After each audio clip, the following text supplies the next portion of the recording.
और मोक्ष किसे कहेंगे? आ ब्रह्म भुवना लोका पुनरावर्ती नोर्जुन मामुपेत्य तु कौन्तेय पुनर्जन्म न विद्यते। मोक्ष उस भाव को कहेंगे कि जब हम ठाकुर जी के सन्निकट चले गए, उस उपरांत कभी भी संसार में नहीं आएंगे, इसे मोक्ष कहते हैं।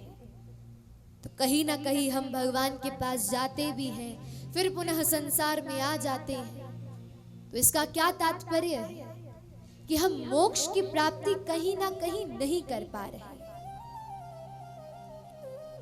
भगवान कहते हैं नृदेह माध्यम सुलभम सुदुर्लभ। अरे ये क्या है देह? ये प्लवम सुकल्पम गुरुकर्ण धारण, एक मजबूत नौका है। इस देह को शास्त्रों में एक नौका कहा गया है। बोले कैसी नौका? खूब मजबूत है, जो इस संसार रूपी सागर से हमें पार करने के लिए सहज है, उपयोगी। पहली कृपा कि ठाकुर जी ने हमें देह दिया, और दूसरी कृपा बोले गुरु कर्ण धारण, ये शास्त्र गुरु का सानिध्य दिया।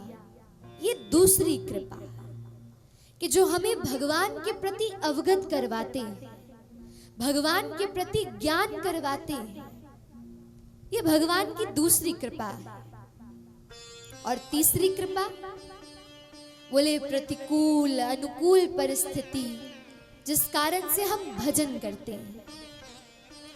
सत्य कहे तो हम भजन क्यों करते हैं?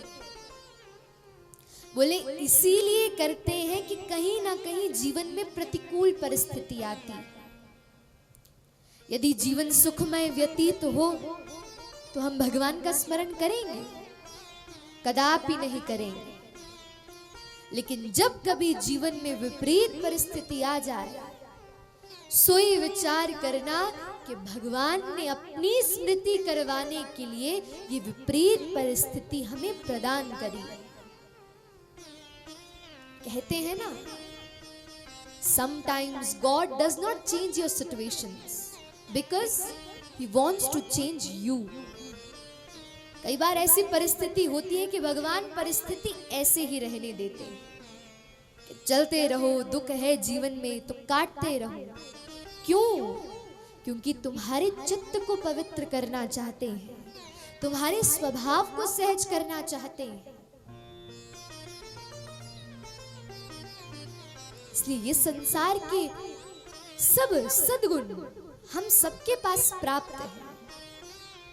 कलयुग में तो हमारा जन्म हुआ, लेकिन हमें मानव देह मिला, हमें संतों का संग मिला, हमें वृंदावन धाम की सनिधि मिली।